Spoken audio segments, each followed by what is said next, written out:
Entonces, que hoy en día digan, ay, no, lo compra Netflix y las películas ya no van a salir en el cine, ya estaba pasando eso. En la época del COVID, estrenaron todo en streaming al mismo tiempo que en el cine y fracasó todo. Y Sarandos asume prácticamente que el control absoluto, y ellos reciben un gran apoyo en 2008, luego de que financien la campaña de Barack Obama, porque Barack Obama quería tener su propia hegemonía cultural, porque sentía que los Clinton tenían mucha ventaja. Yo le revisaría todos los pendrives a Clinton también. Pero bueno, eso lo dejamos para otro programa. Sí, vas a encontrar muchas cosas turbias. Y ahí Obama les da un favorazo, que sin ese favorazo no existiría Netflix en la magnitud que tiene hoy. Vos seguro te acordás, porque yo tuve páginas de películas en esa época, como proyecto mío. ¿Te acordás cuando cayó la ley SOPA y la ley? Sí, la antipiratería, claro. Bajaron, FBI bajó todo Internet entero y Randolph hizo, digamos, una estructura para Netflix pensada en el poder que puede tener políticamente modificar el comportamiento de la audiencia a partir de series, y esa idea la terminó ejecutando Ted Sarandos, que era un muchacho muy aventurero que tuvo grandes problemas en su carrera en Blockbuster. Bueno, mira, la caída de Warner Bros. Me parece que es uno de los casos más representativos de lo que podríamos llamar la autodestrucción cultural corporativa, ¿no? Mala administración, deuda, corrupción, bancarrota creativa y un giro ideológico que los aleja del público, como le ha pasado también a Disney y otras compañías. Y mira que Warner, Pablo, si uno mira la foto de arriba, esto, todo lo que voy a decir, probablemente lo sabes, pero me preparé un poco para tener algo que decirle también a tu audiencia, porque originalmente yo planeaba que te iba a entrevistar a vos, pero bueno, ahora que vine acá dije, voy a ver algo de Warner como para contar, no sé. Warner, por lo que estuve viendo, compró a principios del siglo XXI, fin del siglo XX en realidad, compró Time, compró Turner Broadcasting, que era compañía de Ted Turner, que a su vez tenía clásicos de Warner, entonces los recuperaron y tenían CNN, Cartoon Network, Looney Tunes, Hanna-Barbera, MGM clásico, o sea, Metro-Goldwyn-Mayer clásico. Sí. Pero en el año 2000 comete un error en el contexto de la burbuja de las .com, se fusiona con AOL, que era el gran buscador de la época. Por ejemplo, yo cuando lo escribí en su día Jaime Bailey, era bailey@aol.com, me acuerdo. Sí, y ahí surge Time Warner. Exactamente. Y cuando ellos se fusionan con AOL, Google da el gran salto y liquida, arruina financieramente AOL.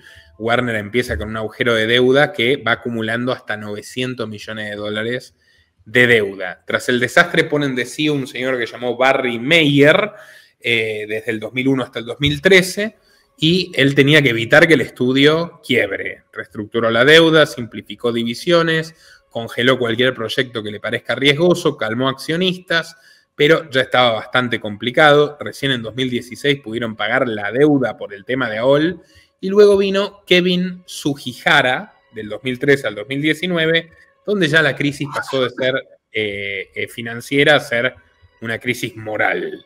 Escándalos de acoso sexual, filtración de chat donde se ofrecen papeles a actores a cambio de favores sexuales, fuga de directores y escritores, decisiones políticas improvisadas, y la reputación del estudio se fue cayendo a pedazos. En 2019 lo compró la famosa compañía AT&T, histórica de telefonía, creo que viene de la época de Alexander Graham Bell, y nombraron a Hannah Sarnoff como CEO, y su gestión también fue todavía más cuestionada, ¿no? Perdieron licencias. Después cayó la pandemia. Lanzaron películas de Clint Eastwood que el Estado sabía, que el estudio sabía que no eran rentables. Y bueno, después Discovery compró Warner después de la pandemia, ¿no? En 2022. Mira, mencionaste a Clint Eastwood, te voy a interrumpir un momento, perdón. Poné pausa un segundo.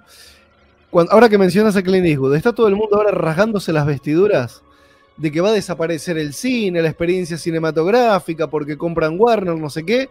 La última película que filmó Clint Eastwood en su carrera, los de Warner no la quisieron estrenar en el cine y la mandaron directo a HBO. Así que se chupa. Perdón, continúa, Nick. Me parece muy bien, hay que defender cotidianamente a Clint Eastwood. A los problemas financieros tienen un problema más, que es el tema de la agenda identitaria progre.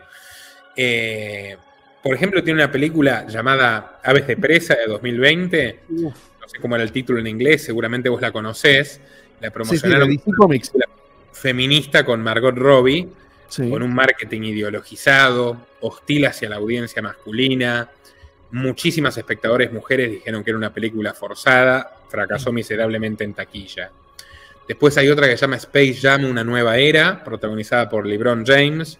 sí. Dijeron que era moralizante, políticamente correcta, jodiendo a personajes clásicos, un guión que es un sermón corporativo. Sí. Le fue bastante mal en América Latina. Pero, ¿qué pasa con Space Jam? ¿Por qué es tan conservadora la película? Políticamente conservadora porque es para un público familiar afroamericano. Y los no son progres. Entonces, Space Jam es como una cosa ñoña, cursi de lo conservadora que es a nivel cuestión familiar, pero es porque es una película de para que son conservadores. Una mierda. Y con todo el amor que le tengo a la de los 90. Una mierda la de LeBron James. Perdón, continúa, Nico. Batichica, que la cancelaron en 2022, sí, ¿no? Después de gastar 90 millones, pero era tan mala que prefirieron que no la vea el público. Sí. Animales Fantásticos, Los Secretos de Dumbledore, ¿no? La polémica que ocurrió por un distanciamiento político donde Warner dice no tenemos nada que ver con J.K. Rowling, y encima reemplazan a Johnny Depp, ¿no? Pese a que fue reivindicado por los tribunales. Lo echan a Johnny Depp. La mitad de los fanáticos se bajaron de la franquicia. Es como y la otra mitad ya se había bajado cuando se deslindaron de Rowling. Claro, no la fue a ver nadie. Eso, sí, fue terrible. O sea, decís, ¿qué carajo te pasa como empresa?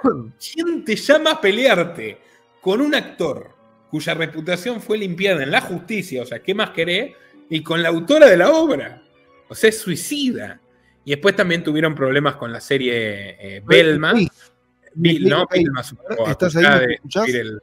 ¿Cómo? Se me cayó la conexión un segundo. Te escucho. Ahora se escucha, ok, listo. Vilma acusada de destruir el legado de Scooby-Doo, ¿no? Sí, también hecho por una actriz afroamericana que se hizo un autoinserto. Sí, las decisiones de Warner, y más allá de lo político, de lo ideológico, con la pandemia, fue tuvieron la brillante idea de estrenar en el cine y en HBO al mismo tiempo, el mismo día. Y fue como, lo que necesitamos es un incentivo para que la gente vaya al cine, no para que se queden en casa. Y eso fue un año, un 2021, que fue, para Warner fue terrible, demoledor. Y por otro lado, también creo que fue bastante criticada la serie Euphoria, que fue más popular que otras por hipersexualización a los adolescentes también, ¿no? Bueno, sí. Todo esto marcando el final de una era, ahora la compra Netflix, que como vos sabés, yo hice hace 3 años un docu de Netflix, que la historia también es muy copada porque uno de los fundadores, Mark Randolph, es un descendiente de Sigmund Freud y sobrino de Edward Bernays, que es considerado el padre de la propaganda moderna. Es muy interesante la historia de Netflix. Otro antro donde se metió en Netflix Soros en el momento justo. Porque los creadores de Netflix son Reed Hastings, que es un republicano, es hijo de un abogado del estado de Nixon, hijo de Wilmore Hastings Sr., que era un tipo muy duro, que lo criaba, lo hacía vender... Típicamente yankee, lo hacía vender aspiradoras en los veranos y si no vendía alguna aspiradora no cenaba y toda la historia. Pero bueno, Reed Hastings dejó que Mark Randolph sea una suerte de ideólogo del proyecto y Randolph es un ser muy interesante, de una familia judía rica, sobrino de Edward Bernays, que es el padre de las relaciones públicas y de la propaganda, que a su vez era sobrino de Sigmund Freud, Bernays, ¿no? El padre del psicoanálisis. Y Randolph hizo, digamos, una estructura para Netflix pensada en el poder que puede tener políticamente modificar el comportamiento de la audiencia a partir de series. Y esa idea la terminó ejecutando Ted Sarandos, que era un muchacho muy aventurero, que tuvo grandes problemas en su carrera en Blockbuster. Era un gerente de Blockbuster que era un fanático del cine y que terminó siendo el cabeza de la empresa hasta hoy, Ted Sarandos, que es el tipo que contrató al príncipe Harry y a Meghan Markle, a los Obama, pero todo esto tiene una razón de ser realmente. En agosto de 1997, en Scott Valley, California, Red Hastings y Mark Randolph, dos treintañeros con amplia experiencia en emprendimientos tecnológicos fallidos, fundaron Netflix. Nació como una empresa de venta y alquiler de DVDs a través de Internet, percatándose con gran anticipación a los hechos del potencial del DVD frente al tradicional VHS y la videocasetera. Al principio, Netflix estuvo a punto de ser adquirida por Amazon. En aquel momento, la mayor parte de sus ingresos provenía de la venta y no de los alquileres, y esto preocupaba a los fundadores porque no le veían futuro al sector. Otra vez, condenados a la ruina. Jeff Bezos les ofreció 14 millones encima de la mesa, y Randolph asegura haber sentido un deseo incontrolable por aceptar la oferta. Sin embargo, la cifra no convenció a Hastings, que era el mayor inversor del proyecto y por tanto quien más se estaba jugando en esta operación. Dentro de la empresa el clima era cambiante. Randolph comenzó siendo el CEO, mientras que Hastings era el máximo accionista, con el 70% del paquete. Mark Stephen Randolph creció como un devoto lector de sus dos ancestros más famosos. Por un lado Freud, ya lo dijimos, pero también su tío abuelo, Edward Bernays, a quien no solo llegó a conocer en vida, sino que en sus propias palabras admiró y amó más que a su propio padre. Bernays fue un destacado teórico de la propaganda y su obituario, tras fallecer a los 96 años en 1995, poco antes de la fundación de Netflix, lo cifró como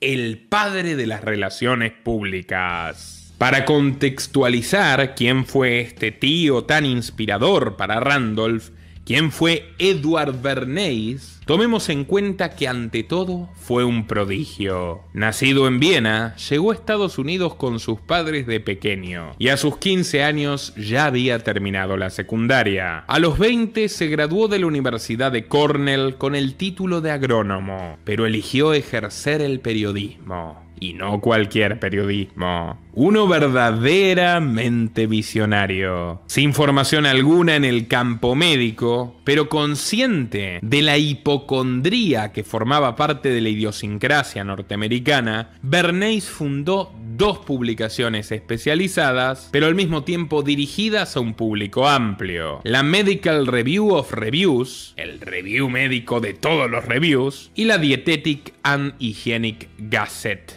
Bernays llegó a escribir que si el miedo primario de toda persona es la muerte, la salud es por tanto su bien más preciado y entonces el negocio más rentable.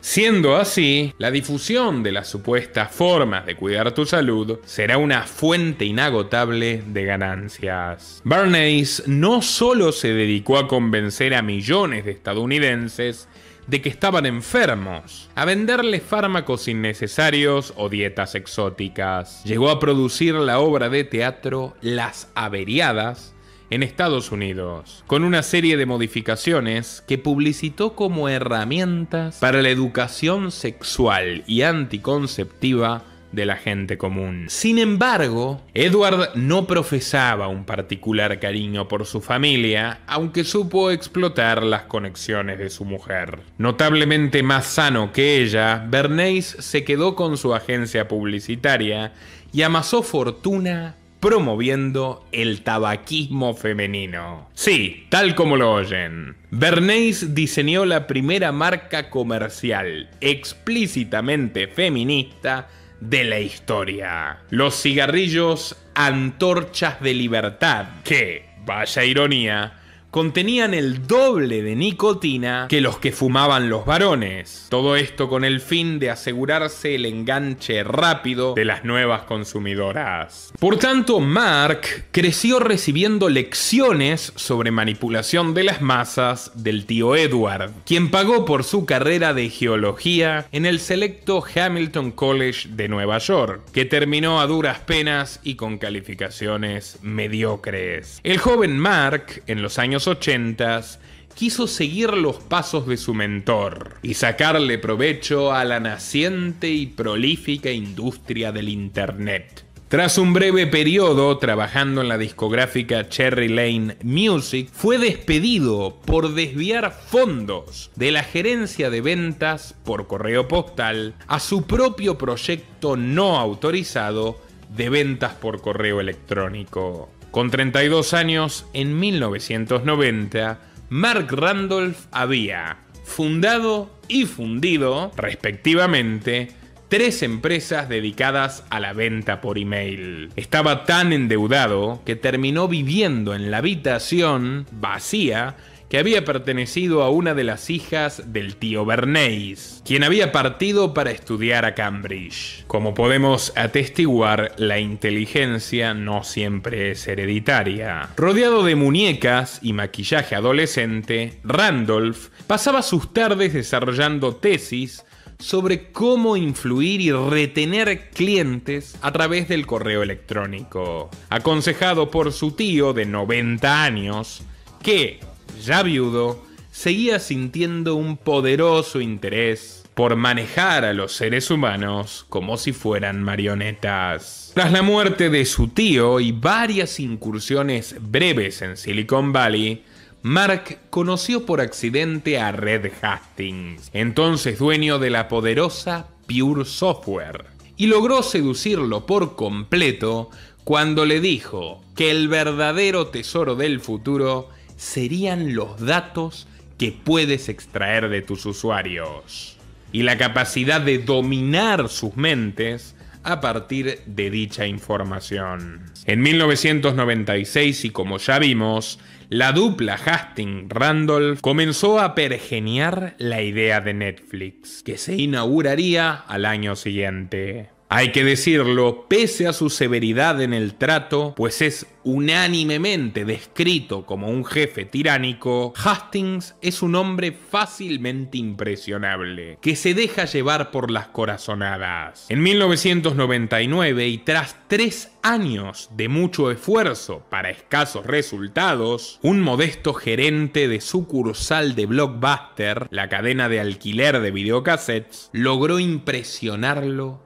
muchísimo. Hastings se topó por primera vez con Ted Sarandos. Sarandos, a pesar de trabajar en una distribuidora menor, demostraba un extraordinario manejo de las relaciones interpersonales, y esto le había granjeado muchos contactos en la industria cinematográfica. En contraste con ese perfil de intelectual sin intelecto que encarnaba Mark Randolph, Ted Sarandos tenía un verdadero carisma práctico. Amaba fervorosamente el cine y demostró que solo necesitaba 3 llamadas para conseguir el teléfono personal de Al Pacino, Dustin Hoffman o Madonna. Su punto fuerte era el dominio de los clubes de fans, que por entonces solían unir a miles de espectadores de todo el mundo detrás de sus celebridades favoritas. Tentándolo con un buen sueldo y la posibilidad inmediata de ascenso, Sarandos aceptó pasarse a la competencia, abandonando la nave de Blockbuster, todavía pujante,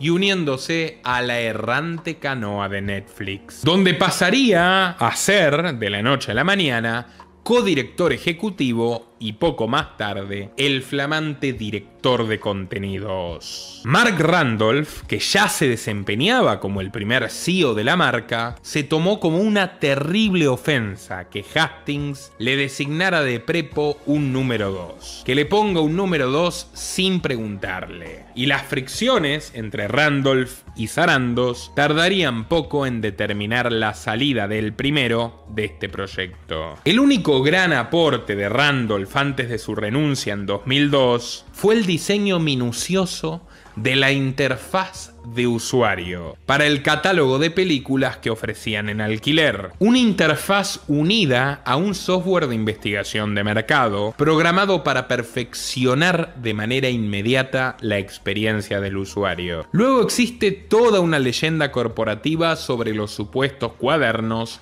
que Sarandos le robó a Mark Randolph. Manuscritos privados donde Randolph esbozaba cómo ciertas series y películas podían incentivar la reducción poblacional y de esta forma conseguir un gran financiamiento por parte de organismos internacionales interesados en esta misión. Digamos, la unión entre Randolph, Hastings y Sarandos termina fructificando cuando en 2002 renuncia Randolph, pero ya tenía el plan, y Sarandos asume prácticamente que el control absoluto, y ellos reciben un gran apoyo en 2008, luego de que financien la campaña de Barack Obama, porque Barack Obama quería tener su propia hegemonía cultural, porque sentía que los Clinton tenían mucha ventaja. Los Clinton se dedicaron en los 90 a establecer vínculos con todo el mundo, ya sabemos, con Harvey Weinstein, con ¿cómo se llama el asesino este? Que a veces me lo olvido, Alec Baldwin, con un montón de personajes, ¿no? Con todos los celebrities, sí. Spacey, que después tuvo el desencuentro por... bueno, todo esto, ¿no? El propio Sean Penn, Ben Stiller, que hacen sketch. ¿Vos viste el sketch que hace Ben Stiller en la Fundación Clinton? Es patético. Creo que lo vi, pero no, ahora mismo no lo recuerdo, me lo tengo que desbloquear. Y otros más, ¿no? Sean Penn también hacen un sketch. Bueno, vamos a ver todo esto y dice, llegaron estos tipos a ofrecerme a mí negocios, parece que lo necesito, porque acordémonos que en esa primaria estaba Hillary por un lado, Obama por el otro, y Obama apuesta por ellos y les devuelve los favores. Y ahí es cuando Soros los premia como inversora ángel y les mete, digamos, una guita que les sirve para llegar a 25 millones de usuarios en 2011, y ahí Obama les da un favorazo, que sin ese favorazo no existiría Netflix en la magnitud que tiene hoy. Vos seguro te acordás, porque yo tuve páginas de películas en esa época, como proyecto mío. ¿Te acordás cuando cayó la ley SOPA y la ley... Sí, la antipiratería, claro. Bajaron, FBI bajó todo internet entero, que desapareció Mega, te bloqueaban los servidores, o sea, de repente... A partir de ese momento los sitios como Taringa, todo empezaron a ser cada vez más clandestinos. Se fue al carajo todo. Sí, o sea, al de Megaupload lo metieron preso. Series yonkis totalmente, metieron en cana gente. Recién en 2007, Netflix encontró la receta maestra de su mercado y revolucionó la industria lanzándose al streaming y al video on demand. El 16 de enero de dicho año, la compañía emitió un comunicado de prensa en el que anunciaba la inclusión, sin cargo alguno, de una nueva característica en su servicio. Por cada $1 que el suscriptor pagaba, iba a poder acceder al visionado de 1 hora de video de un catálogo que incluía 1000 películas y series de televisión. Red Hastings había dado en el clavo. Over the long term, DVD and streaming are going to get more and more different. Streaming has incredible television shows. Streaming has incredible television shows. Streaming is instant. Streaming is fairly global. Streaming has many things that make it different from DVD. And that over time, both DVD and streaming will be much better because they're separate. El éxito de su plataforma no tardaría en llegar, atrayendo poderosos hombres que olieron a tiempo el sombrío potencial de este modelo de negocios para lavar cerebros y modelar el comportamiento humano. Para noviembre de aquel 2008, Sarandos y Avant acompañaron a Obama en la noche electoral, celebrando su victoria frente al republicano McCain, que le concedería las llaves de la Casa Blanca. Nicole fue designada ni más ni menos que embajadora de Estados Unidos en las Bahamas, custodiando el mayor paraíso fiscal del planeta, la caja fuerte de los más inconformes inconfesables secretos de la mafia política. En cuanto a Sarandos, se erigió como la figura más influyente de Hollywood y acto seguido presentó la nueva arma, la maquinaria de propaganda más sofisticada del siglo XXI, la realización de los sueños húmedos de ingeniería social de Bernays y de Randolph, pero dirigida por él, la productora de contenidos de Netflix, de la cual fue inmediatamente investido por Hastings como director vitalicio, lo cual tiene un enorme significado, viniendo de un hombre, Hastings, acostumbrado a las purgas y a los despidos masivos. Sarandos vendió el alma de Netflix a los Obama y a cambio se ganó su lugar definitivo en esta corporación. Para 2010 arribó a Netflix un inversor ángel, enviado directamente por Hillary para financiar el aparato de propaganda progre que se desplegaría pronto. Un tal George Soros. Soros fue un accionista clave que trajo una fuerte capitalización y amplió drásticamente el abanico de socios y clientes potenciales de Hastings y Sarandos en el resto del planeta. Gracias a Soros, en 2011 Netflix se internacionalizó, alcanzando el récord de 25 millones de usuarios y haciéndose con un jugoso contrato para dotar de documentales a la Secretaría de Educación norteamericana.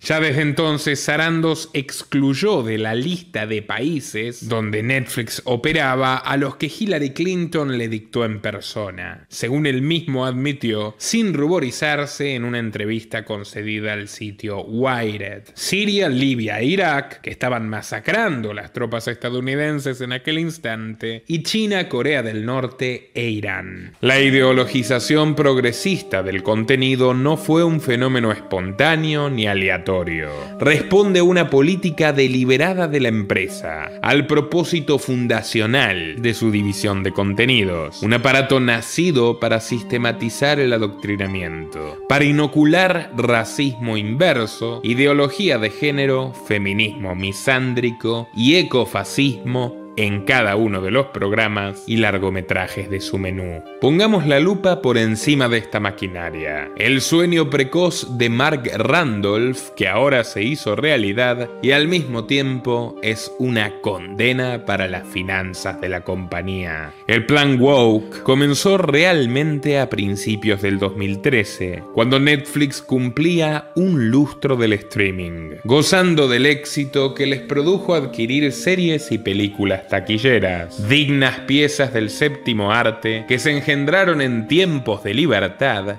antes de la Inquisición posmoderna. El 1 de enero de aquel año se estrenó House of Cards y a la mitad de la primera temporada ya era un producto aclamado por la crítica, con la competencia herida de muerte por obra y gracia de Obama y una base sólida de suscriptores internacionales tras su desembarco a Europa. Ted Sarandos fue convocado a una reunión en la mansión de George Soros en los bosques de Bedford, Nueva York. Allí lo esperaba ni más ni menos que el dueño de casa, en compañía del mismo caballero que le cerró la puerta de la Fundación Clinton 6 años antes, John Podesta. Y a la izquierda de Podesta, la veterana criminal de guerra Madeleine Albright, quien fuera secretaria de Estado de Bill Clinton y responsable del genocidio de Ruanda. 1 millón de civiles aniquilados con la venia cómplice de los Estados Unidos. Y Albright también tuvo un rol protagónico decisivo en el primer genocidio iraquí. 1.600.000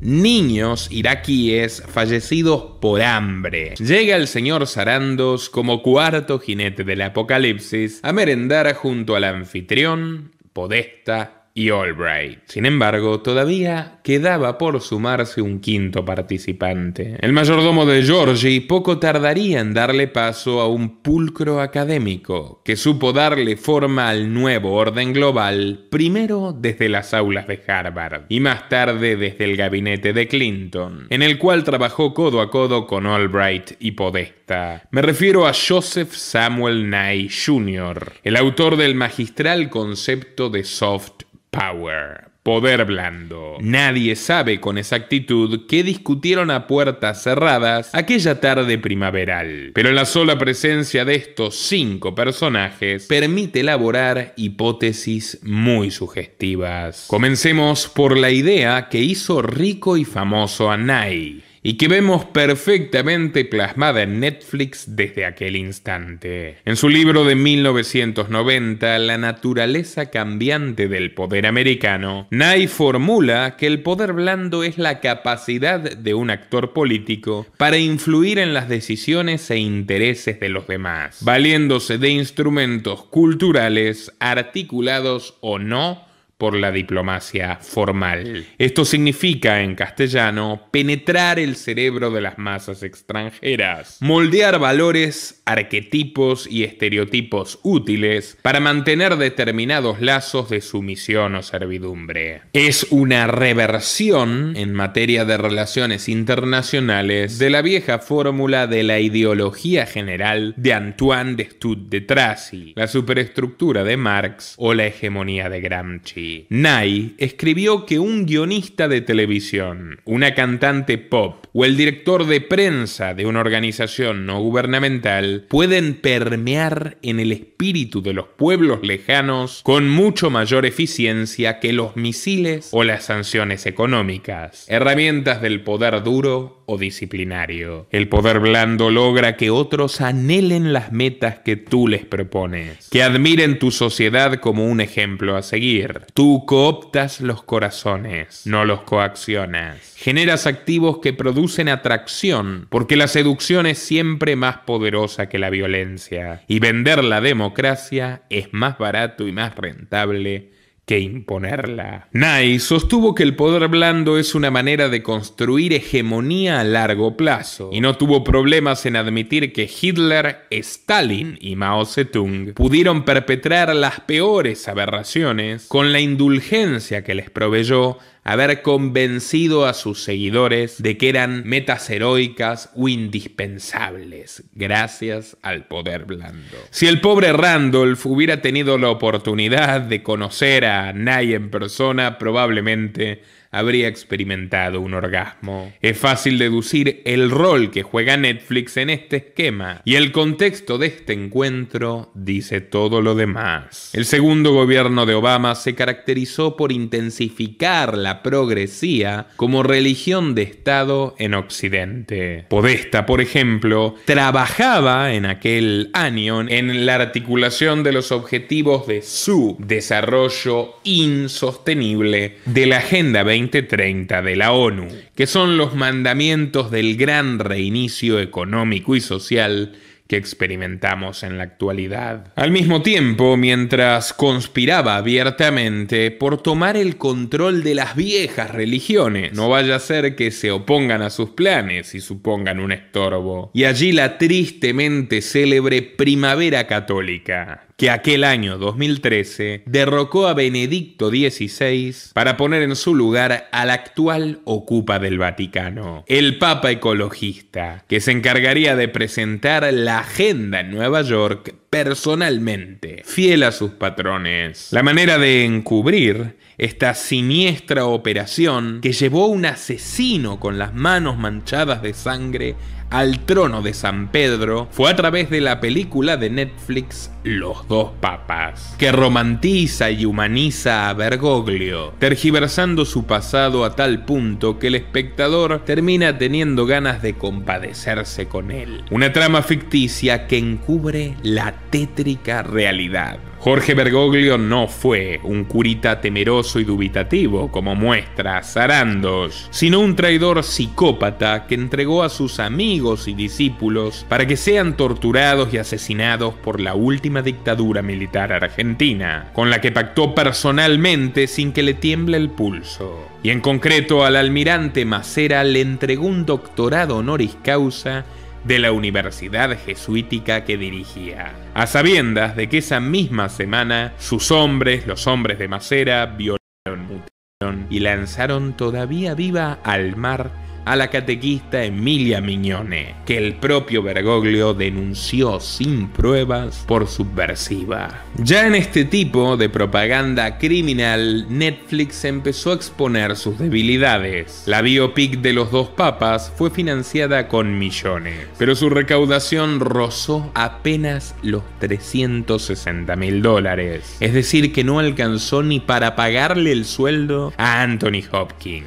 Y más allá de las necesidades diplomáticas de los accionistas, año tras año los Netflix Originals se volvieron cada vez más politizados, más tendenciosos, con una bajada de línea nítida que apunta a darle forma a una nueva generación de humanos. O eso está por verse. Jóvenes fragmentados que no se valoran como individuos sino como tribus identitarias, victimistas, temerosos de formar familia, recelosos de emprender o de trabajar duro. En otras palabras, amebas condenadas a la esclavitud. Y para dicho objetivo, Netflix tuvo que cambiar mucho puertas adentro. Sarandos y Hastings crearon el cargo de vicepresidente de estrategia de inclusión, con el objetivo exclusivo de implementar la ideología de género en todos los aspectos de las operaciones corporativas. Y cuando digo todos los aspectos, amigos, quiero decir todos, desde el contrato del personal hasta los equipos técnicos de producción y por supuesto el monitoreo de los contenidos de la plataforma.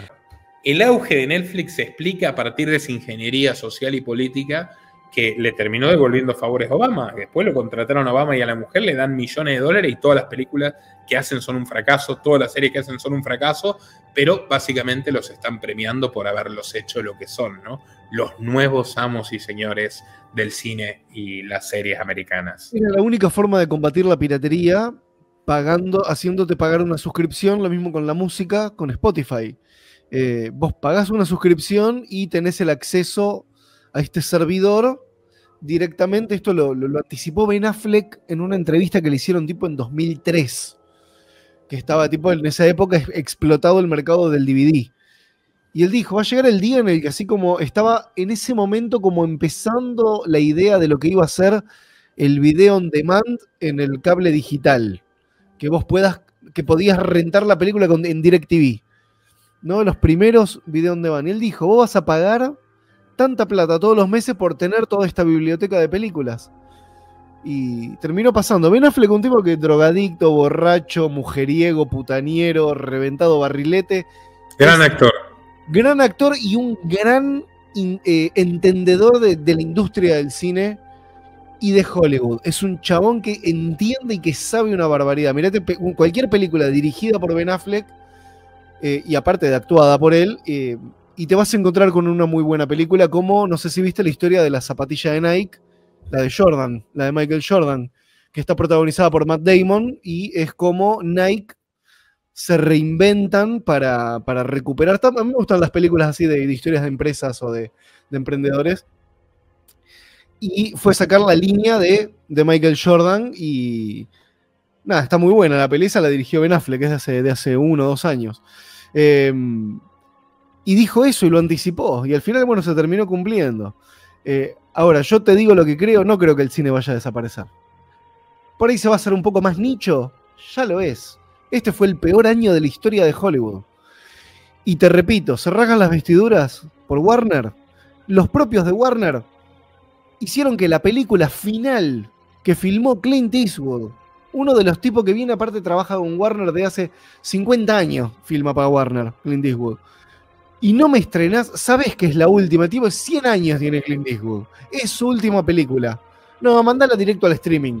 Hijos de pero estrenarla en el cine. Hay un montón de gente que sabiendo que es la película del retiro del tipo, la va a ir a ver, puede ser un éxito comercial. Yo entiendo que no esté de moda Clint Eastwood, pero hay un montón de gente que todavía lo reconoce. Entonces, que hoy en día digan, ay no, lo compra Netflix y las películas ya no van a salir en el cine, ya estaba pasando eso. En la época del COVID, estrenaron todo en streaming al mismo tiempo que en el cine y fracasó todo. Fue un desastre.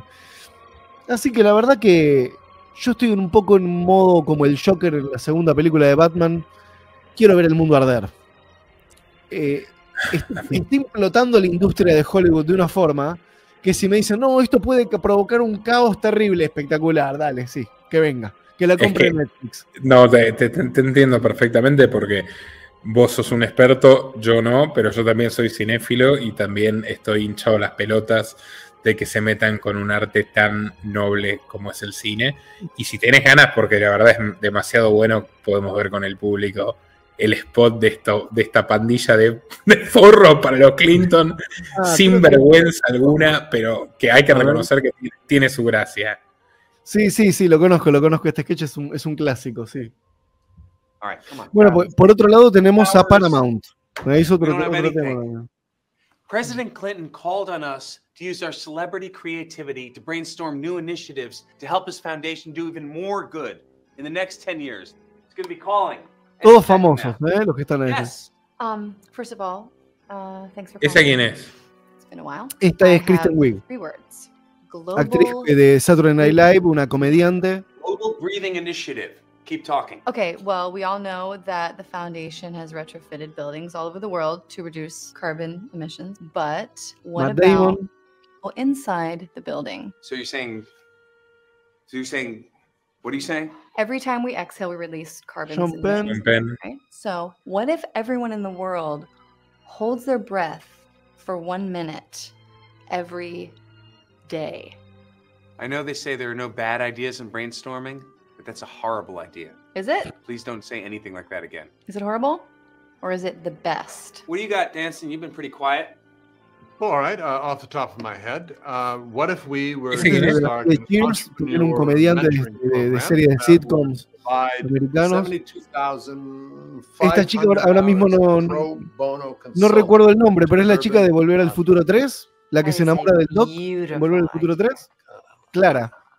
That would be a great idea if we hadn't already done it and you hadn't have just read it. No, I didn't. For sure. I didn't read it. I was not reading. I have an idea. Finally, somebody comes prepared. Just pass them down. It's a very simple initiative whereby people do not steal my lunch from the break room fridge. That's El comunista que no quiere que le roben el almuerzo es sinceramente muy gracioso. Y no quiere compartir su specifically almuerzo. why I put my name on the bag. Okay. Simple initiative. Who's taking Sean's sandwiches? Defendiendo la propiedad privada. The fact that he has to make up a flyer saying "Stop stealing my sandwiches." Can we talk about a serious problem here? Yes. Qué poder que Matt, tenés que please. tener, Go para ahead. juntarlos a todos estos millonarios. Which is why I've been saying we need to start the office softball team. I mean, I can play third base, I can play first Un poco base. como la película Team America, ¿la viste? De los creadores de South Park. Manson can pitch, right? No. Está hecha con marionetas. Some real fire. He really Se can. llama Team Ted América, Westphal. la policía You mundial. know what? That's O sea, really con eso el fine. I título got te da la it. 4 pauta. words. 2 words. Shut up. Se enfrentan Got con it. Corea del I got Norte. something. Hey, Jack. El de Corea del Norte What's up, contrata guys? a Alec Thanks for Baldwin, a turning Matt on your Damon, a computer todos and making estos fun of para it. estar de Every su good lado. foundation needs a theme No, song, mirate, right? es un película How que vas a about cagar de this? risa. ¡Mirá, Jack Black! The Clinton También, Foundation otro sordo que hasta hace poco estaba haciendo campaña por Kamala. Jack, The Jack. Clinton That's great. You froze. Really? It seems totally clear. Black on my Horn. end. Come on, guys. We really got to pick it up here. Are we just dropping the softball idea? Yes, we are. We are dropping that idea. Oh, I got it. 11 words. International Bake Sale, changing the world 1 cookie at a time. Cookies? You like cookies? I like cookies too. That's why I pack them in my lunch. My cookies, my water. See? Same thing on my lunch bag. Same thing. Simple initiative. Hello? Actionable, clear. Ahí está Clint, el presidente. Hello, sir. Blah, President. blah, Hi, sir. We didn't realize you were on the line. Well, I'm a bit busy, but I just wanted to check in with y'all because I know you're doing such a good job. I can't wait to hear all the ideas you got. Well, we have a number of very promising ideas that I can go through with you right now. There's we're throwing around this global ban on breathing idea, and the other was a Clinton Foundation softball team. The Clinton Clobberers, sir. And may I just say that the mascot would be a cheetah. Fastest animal on land. That's Matt Damon. And last, at least we were thinking that every foundation should have a theme song. A decade of difference is a whole lot of difference. It's 10 whole years different.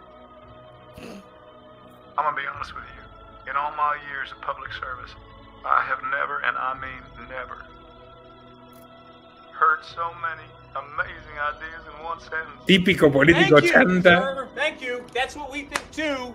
I do not want any of you to leave that office until you have all those great initiatives fully mapped out and worked out. You understand? There's a lock on the door. We're not going anywhere. We're on it. We are on it, sir. Well, listen, I got to run, give this speech, but I'll check back with you in a couple hours, see how y'all doing. I'm so proud of you guys. You're my little celebrity army. Thank you. Oh. President, God bless you. Kevin, what did I tell you about making crank calls in my office? Not to do it. Not to do it without me. Carita de amigos traviesos. ¡Le afanó un almuerzo a John Penn! Global issues through business-oriented solutions. The Clinton Foundation is the best one in the world. Yeah. You know, I got a whole. It gets better. Dios mío. Hermano. Son unos delincuentes. Ahora, Kevin, la carita, esa carita de complicidad con Kevin Spacey. Le choré a John Penn, ¿viste? Sí, aparte le robé, pero yo le revisaría todos los pendrives a Clinton también. Ay, pero bueno, eso lo dejamos me parece para otro perfecto. programa. Sí, vas a encontrar muchas cosas turbias. Pablo, ha sido un auténtico placer. Gracias por la invitación. No, gracias a vos por venir. Hacía rato que nos teníamos que volver a juntar. Un abrazo grande. Gracias por venir, Nico. Hablamos pronto. Chao, muchas Pablito. gracias. Abrazo a todos. Nos vemos. Hace más de 5 años abrí este canal porque creo que educar es combatir. Y ni en el mejor de mis sueños pude vislumbrar a dónde llegaríamos juntos. Más de 750.000 suscriptores, más de 180 millones de visitas y un batallón de documentales exhaustivos que desenmascaran a los peores villanos y tiranos de nuestra era. Estoy eternamente agradecido a ustedes, mi público, por permitirme hacer lo que más amo, un periodismo veraz, independiente, libre y combativo. Si realmente quieres que sigamos contándote la cruda realidad para que puedas prepararte ante sus desafíos, en este mundo turbulento, realmente necesitamos tu ayuda. No solo para continuar con una 7ª temporada de Los Liberales, sino para innovar y dar un salto de calidad. Esto significa financiar un nuevo estudio que elevará la calidad audiovisual y nos permitirá introducir nuevos formatos, como debates o entrevistas en vivo con personajes de lujo. Nuestro objetivo es reunir $50.000 para este proyecto, que incluye tanto mejoras técnicas como construcción y personal. Pero como nada es gratis en la vida, por supuesto que si nos apoyas en esta aventura, recibirás tu recompensa. ¿Cómo? A través de nuestra nueva tienda en patreon.com/Nicolás Moraz. Sí, ahora los liberales tenemos tienda. Ahora puedes hacer una compra única que impulsará la renovación de los liberales y para ello no es necesario que te unas como aportante mensual. Entras a patreon.com/Nicolás Moraz y compras lo que quieras. En nuestra tienda podrás obtener por $25 una carta de agradecimiento personalizada y firmada por mí. Por $50 la misma carta más un clip de agradecimiento a tu persona o a quien desees. Por $100 podrás tener una amplia videollamada conmigo sobre los temas que quieras. A partir de $250 podrás encargarle a este equipo periodístico de lujo un informe sobre el tema que tú quieras, por supuesto tratado desde nuestro enfoque. Y con $1.000 puedes conseguir un documental de 1 hora y media, de esos que hacen historia. Y cuidado, desde $1.500 podrás adquirir opciones para publicitar tu marca en este canal, uno de los principales medios independientes de YouTube en español y de los más seguidos por los hispanos en Estados Unidos, los españoles, los mexicanos, los argentinos y el resto de América Latina. Y atención, cualquier compra que hagas te dará un gran descuento si quieres unirte a nuestra familia de mecenas con los planes mensuales. Ahora, estimado amigo o amiga, depende de ti. ¿Seguiremos creciendo juntos? Ingresa a patreon.com/Nicolás Moraz y hazlo realidad.